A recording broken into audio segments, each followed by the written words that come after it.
Hello children, today we will be studying with potentiometer. Potentiometer is a device used to measure potential difference in a circuit and EMF and internal resistance of a primary cell.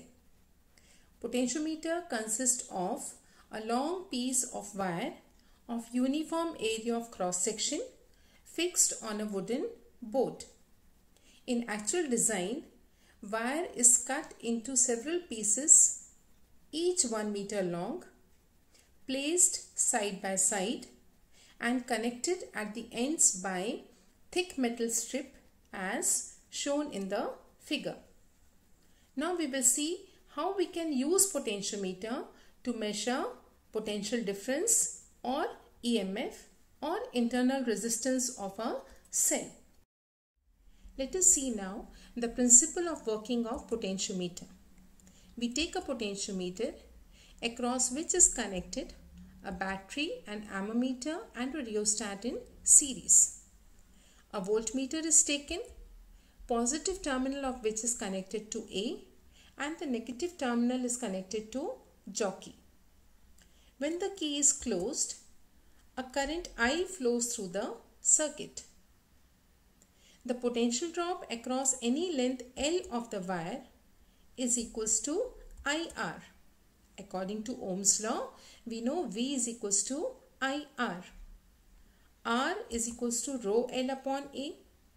Hence, V can be written as I rho L upon A. In this expression, if the current flowing through the wire is constant, we know wire is of uniform area of cross section. The resistivity of the material is also constant. Hence we can write V is equals to a constant K into L, or we can say V is proportional to L. The ratio V upon L, which is a constant, is known as potential gradient. So, the principle of potentiometer is, if constant current flows through a wire of uniform area of cross section, then potential drop across the ends of the wire is directly proportional to its length. Since V is proportional to L, if we plot a graph of V versus L, it will be a straight line. And the slope of the straight line will be potential gradient. Okay. Smaller the value of potential gradient, more sensitive will be the potentiometer. The accuracy of potentiometer is more when potential gradient has a smaller value. Hence, greater the length of the potentiometer wire for a given potential, if length of the wire is more, potentiometer will be more sensitive. The readings obtained will be more accurate. Okay. We take the first application of potentiometer, comparison of EMF of two primary cells. First, let us take the circuit diagram. This is the basic potentiometer circuit. Let E1 be the EMF of the first cell. Positive terminal of the cell is connected to the junction A and negative terminal is connected through resistance box and galvanometer to jockey.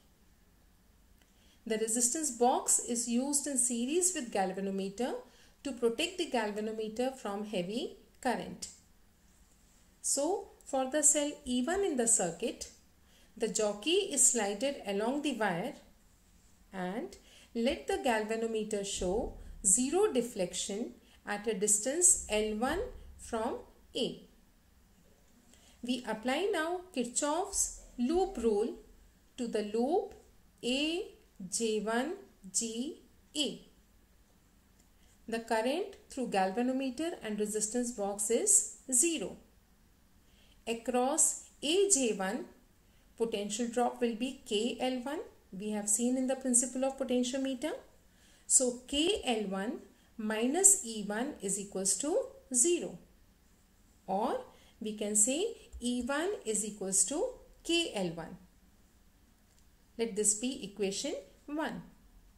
Now we take second cell. The positive terminal of this cell is again connected to the junction A and negative terminal through galvanometer to jockey. For the second cell, let the balance length be L2. Okay, and if we apply Kirchhoff's loop rule to the loop AJ2 GA, result will be KL2 minus E2 is equals to 0. Okay, again through galvanometer no current is flowing, so potential drop across resistance box and galvanometer is 0. Potential drop across AJ2 will be equals to KL2 and EMF of the cell will be taken as negative. So KL2 minus E2 is equals to 0, or you can say E2 is equals to KL2. Let this be equation 2. When we divide equation 1 by 2, result will be E1 by E2 is equals to L1 by L2. Thus, by measuring the balance length, we can compare EMF of the two cells. If EMF of one of the cells is known, the EMF of the second cell can be found out. Okay, so E1 by E2 is equals to L1 by L2. Let us take a question now.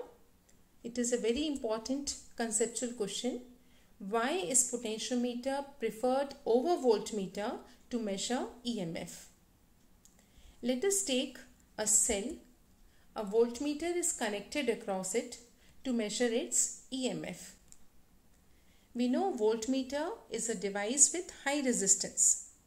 Moreover, an ideal voltmeter has infinite resistance so that no current flows through it. But in actual practice, when we connect voltmeter in a circuit, it draws a small amount of current from the voltage source, and hence the value of EMF shown by the voltmeter may be less than the actual value. Okay, when it draws current, when a current I flows in the circuit, there will be a potential drop across the internal resistance, and this potential drop will be IR. So the reading given by the voltmeter will be E minus IR, and hence we say that the EMF shown by the voltmeter may be less than the actual value depending upon how much current is flowing through the circuit, how much current the voltmeter is drawing. On the other hand, if I becomes 0, then V will be equals to E, and this happens in the case of potentiometer. We know that the working of potentiometer is based on null deflection method. At null point, no current is drawn from the voltage source. Okay, at null point, no current is drawn from the voltage source. Hence, we get the accurate value of EMF.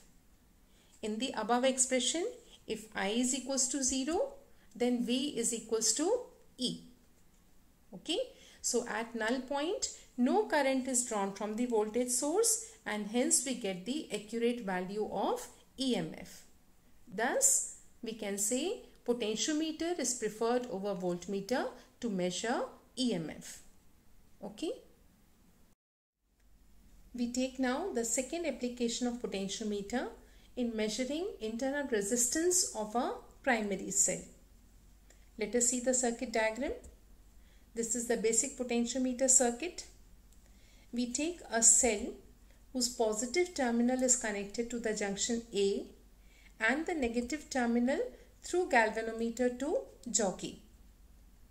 We also take a resistance box R which is connected through a key to the cell E1 as shown in the figure. Now first we will keep the key K dash open. Okay, so resistance R is now not included in the circuit. The jockey is slided along the potentiometer wire to obtain a null point. Let the balance point be obtained at a distance L1 from A. Hence, EMF E will be equals to KL1. Now, the key K dash is closed. We close the key K dash. Some current will flow from the cell through the resistance R. Let V be the terminal potential drop of the cell. V is the terminal potential difference of the cell. The jockey is again slided on the wire to obtain the null point. Let the balance point be obtained at a distance L2 from A. So, the terminal potential difference of the cell V is equals to KL2. Okay. We divide equation 1 and 2. So, the result is E by V is equals to L1 by L2. We know that internal resistance small r is equals to capital R within brackets E by V minus 1. E is EMF of the cell and V is terminal potential difference. We know the value of E by V. E by V can be written as L1 by L2. Hence, small r is equals to capital R within brackets L1 by L2 minus 1. So, by measuring L1 and L2 for a given resistance R, we can find out the internal resistance of the cell using potentiometer. A numerical on potentiometer. In the given potentiometer circuit, AB is a uniform wire of length 1 meter and resistance 10 ohm. Calculate the potential gradient along the wire and the balance length AO. First, let us see how to find out potential gradient. We take the primary circuit. In the primary circuit, we have a cell of EMF 2 volts, a resistance of 15 ohm connected in series with the potentiometer wire AB. Hence, the current in this circuit will be EMF upon total resistance.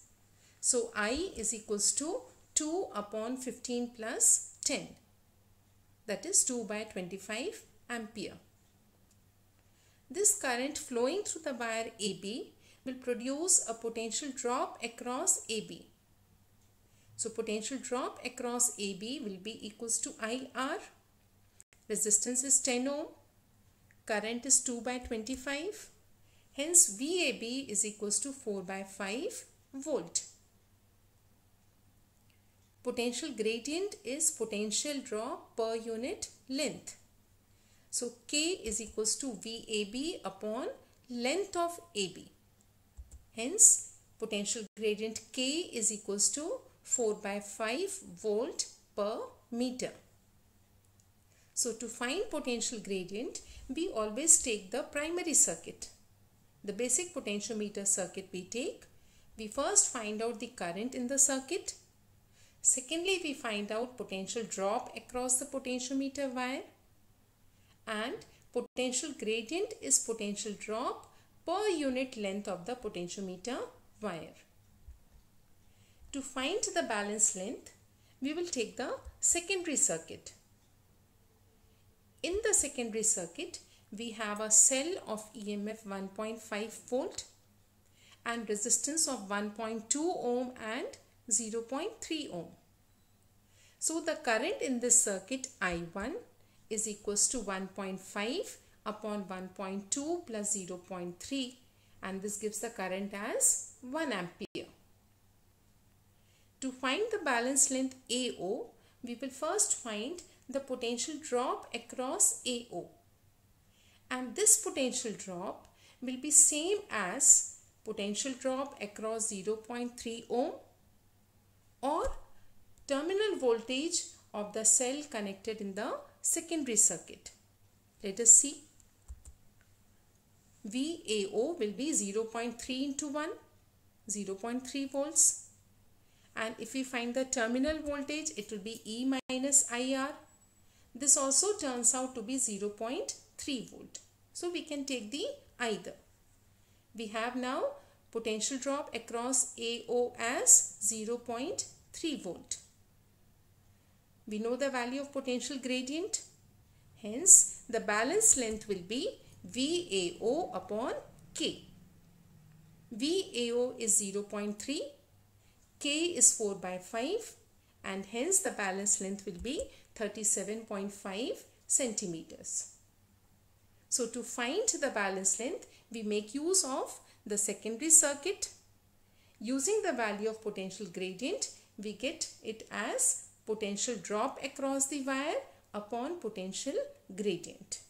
This gives us the value of balance length as 37.5 centimeters.